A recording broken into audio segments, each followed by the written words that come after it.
사랑하는 형제자매 여러분, 하나님의 평강이 함께 하시기를 빕니다. 오늘 말씀을 시작하기에 앞서 잠시 여러분의 마음에 작은 씨앗 하나를 심어드리고 싶습니다. 만약 오늘 나누는 이야기가 여러분의 마음에 작은 울림을 준다면 좋아요와 구독을 통해 이 은혜를 더 많은 분과 함께 나눠주시길 부탁드립니다. 여러분의 작은 손길이 저희에게는 주님의 사랑을 전하는 큰 힘이 됩니다. 이 채널을 통해 주님의 말씀을 나누는 모든 순간에 여러분의 삶에도 하나님의 축복이 가득하기를 기도합니다.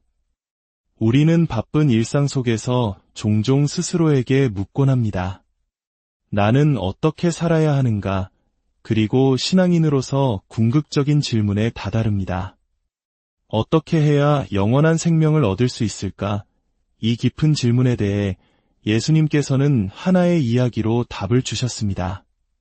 오늘 우리는 그 이야기, 교회에 다니는 분들이라면 누구나 한 번쯤 들어보셨을 선한 사마리아인의 비유에 대해 깊이 묵상해 보고자 합니다. 이 이야기는 신약 성경, 누가가 기록한 복음서 10장에 나옵니다.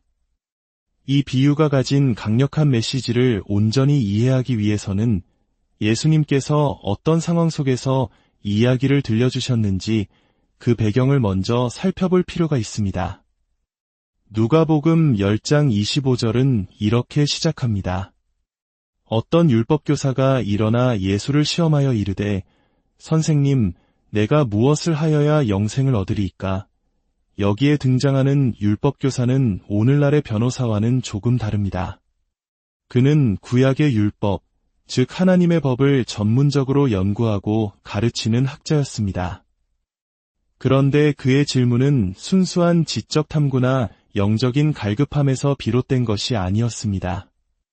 성경은 그가 예수님을 시험하기 위해 질문했다고 분명히 밝히고 있습니다.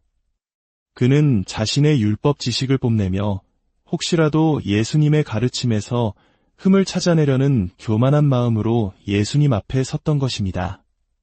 그의 도발적인 질문에 예수님께서는 지혜롭게 다시 질문으로 응수하십니다. 율법에 무엇이라 기록되었으며 내가 어떻게 읽느냐? 이는 율법의 전문가인 당신은 이미 그 답을 알고 있지 않느냐? 라고 되물으시는 것과 같았습니다. 율법교사는 자신만만하게 대답했습니다. 그는 고대부터 모든 율법학도들이 암송했던 가장 위대한 계명을 인용합니다.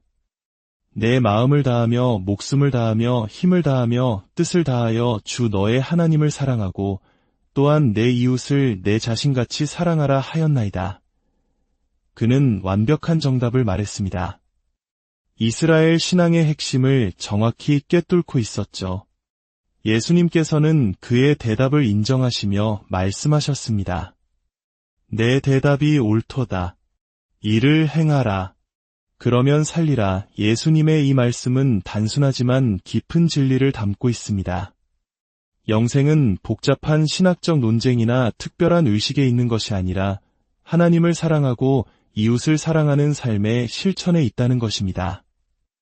하지만 이 율법교사를 비롯한 당시의 바리새인들은 자신들이 율법을 완벽하게 지키고 있다고 착각했습니다.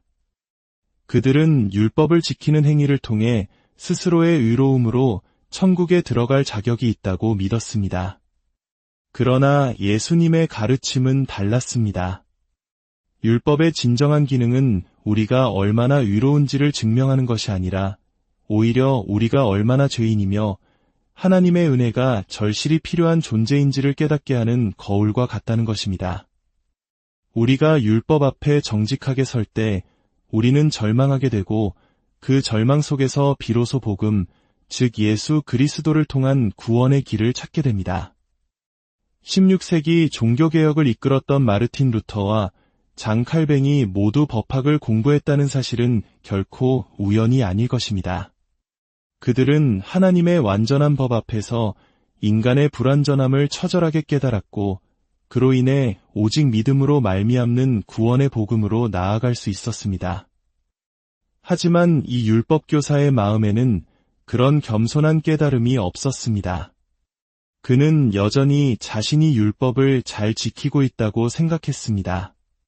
그리고 그는 예수님과의 대화를 끝내지 않고 한 걸음 더 나아갑니다. 그는 자신의 의로움을 정당화하기 위해 마치 신학토론에서 용어의 정의를 따지며 본질을 회피하려는 사람처럼 또 다른 질문을 던집니다. 그러면 내 이웃이 누구니까? 이것은 매우 교활한 질문이었습니다. 하나님 사랑은 당연히 알겠습니다. 그런데 내 이웃을 내 몸과 같이 사랑하라는 계명에서 제가 사랑해야 할 이웃의 범위는 어디까지입니까? 라고 묻는 것입니다. 당시 유대인들, 특히 바리새인들은 이웃의 개념을 매우 좁게 정의했습니다. 그들에게 이웃이란 첫째로 동족인 유대인이어야 했고, 둘째로 율법을 잘 지키는 의로운 유대인, 즉 자기들과 같은 부류의 사람들이었습니다. 그들은 가난하거나 배우지 못한 땅의 백성들을 자신들과 구별했고, 이스라엘 민족이 아닌 이방인들은 하나님의 울타리 밖에 있는 존재로 여겼습니다. 그리고 그 모든 이방인들 중에서 유대인들이 가장 경멸하고 혐오했던 이들이 바로 사마리아인이었습니다. 우리 한국 역사 속에도 깊은 지역 감정이나 갈등이 존재했던 시기가 있었지만 유대인과 사마리아인 사이의 증오는 그 이상이었습니다. 과거 북이스라엘이 아수르에 멸망했을 때 그 땅에 남겨진 유대인들이 이방 민족과 피를 섞게 되었고 그 후손이 바로 사마리아인입니다. 유대인들은 그들을 순수한 혈통을 더럽힌 잡종으로 취급했습니다. 사마리아인들은 예루살렘 성전이 아닌 그리심산에 자신들만의 성전을 세우고 예배를 드렸으며 유대인들이 바벨론 포로 생활에서 돌아와 무너진 예루살렘 성전을 재건할 때 죽은 돼지를 공사 현장에 던져 성전을 더럽히는 등 온갖 방법으로 방해했습니다. 이렇듯 두 민족 사이에는 건널 수 없는 깊은 증오의 강이 흐르고 있었습니다. 유대인들은 사마리아 땅을 통과하면 더 빨리 갈 수 있는 길도 부정한 땅을 밟기 싫어 일부러 먼 길을 돌아갈 정도였습니다. 예수님께서는 바로 이 배경 속에서 내 이웃이 누구니까? 라는 질문에 대한 답으로 하나의 이야기를 시작하십니다. 어떤 사람, 아마도 유대인이었을 그가 예루살렘에서 여리고로 내려가고 있었습니다. 예루살렘은 해발 약 750m의 고지대에 있고 여리고는 해수면보다 약 250m나 낮은 저지대에 있습니다. 약 27km에 달하는 이 길은 매우 가파르고 황량하며 바위가 많아 강도들이 숨어있기 좋은 장소였습니다. 그래서 당시 사람들은 이 길을 피의 길이라고 부를 정도였습니다. 아니나 다를까 그 남자는 길을 가다가 강도들을 만났습니다. 강도들은 그의 옷을 벗기고 가진 것을 모두 빼앗았으며 무자비하게 폭행하여 그를 길가에 거의 죽게 된 채로 버려두고 가버렸습니다. 만약 누군가 그를 발견하고 돕지 않는다면 그는 그곳에서 외롭게 죽어갈 운명이었습니다. 바로 그때 한 사람이 그 길을 지나갑니다. 그는 다름 아닌 제사장이었습니다. 하나님의 제사를 집전하는 누구보다 거룩해야 할 사람이었습니다. 그는 길가에 쓰러져 있는 남자를 보았습니다. 못 본 것이 아닙니다. 분명히 보았습니다. 하지만 그는 길 반대편으로 피해서 지나가 버렸습니다. 왜 그랬을까요? 율법에 따르면 시체를 만지면 부정해집니다. 만약 그가 부정한 상태가 되면 정결 예식을 거치기 전까지는 제사장으로서의 직무를 수행할 수 없게 됩니다. 그는 쓰러진 사람이 죽었을지도 모른다고 생각했고 자신의 종교적 활동에 방해가 될까봐 그 위험을 감수하고 싶지 않았던 것입니다. 그의 마음속에는 하나님의 율법 조항이 고통받는 사람의 생명보다 더 중요했던 것입니다. 잠시 후 또 다른 사람이 그곳을 지나갑니다. 그는 레위인이었습니다. 성전에서 봉사하며 하나님의 말씀을 가르치도록 구별된 사람이었습니다. 그 역시 쓰러진 남자를 보았습니다. 그는 잠시 다가와 살펴보는 듯했지만 결국 그도 제사장처럼 길 반대편으로 가버렸습니다. 자비와 긍휼을 가르쳐야 할 두 명의 종교 지도자는 눈앞의 고통을 외면했습니다. 그들에게 이 강도 만난 사람은 이웃이 아니었습니다. 그때 세 번째 사람이 등장합니다. 예수님께서는 이 사람을 소개하며 이야기의 절정을 만드십니다. 그는 제사장도 레위인도 아니었습니다. 그는 바로 한 사마리아인이었습니다. 이야기를 듣고 있던 율법교사와 유대인들에게 선한 사마리아인이라는 말은 착한 원수라는 말처럼 형용모순이었을 겁니다. 그들에게 좋은 사마리아인은 오직 죽은 사마리아인뿐이었을 테니까요. 그러나 이 살아있는 사마리아인은 길을 가다가 그 처참한 광경을 목격합니다. 성경은 그때 그의 반응을 이렇게 기록합니다. 그를 보고 불쌍히 여겨. 이것이 바로 이 비유의 심장입니다.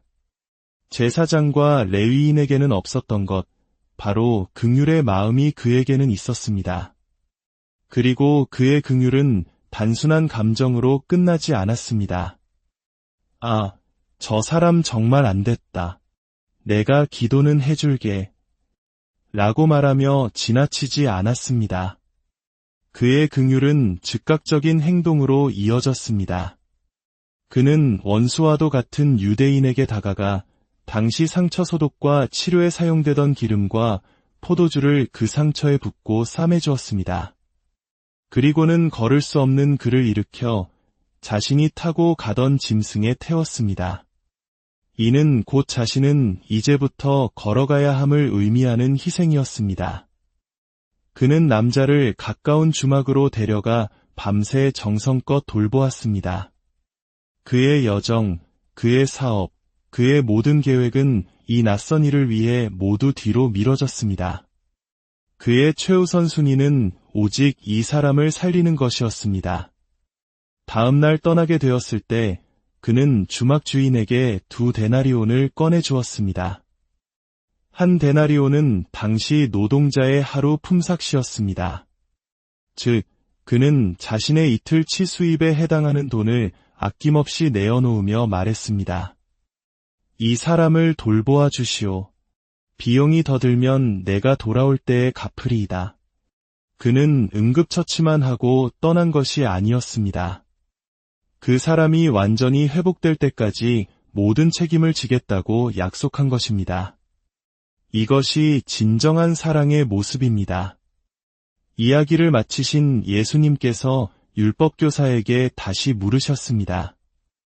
내 생각에는 이 세 사람 중에 누가 강도 만난 자의 이웃이 되겠느냐? 너무나도 쉬운 질문이었습니다. 율법교사는 차마 사마리아인이라는 단어를 입에 올리지 못한 채 이렇게 대답할 수밖에 없었습니다. 자비를 베푼 자니이다.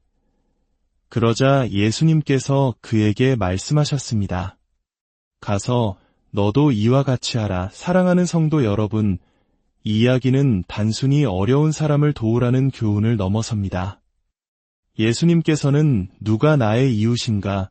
라는 율법교사의 질문을 완전히 뒤집어 버리셨습니다. 예수님은 이웃의 자격 조건을 정의하라고 말씀하지 않으셨습니다. 대신 누가 진정한 이웃처럼 행동했는가를 물으셨습니다.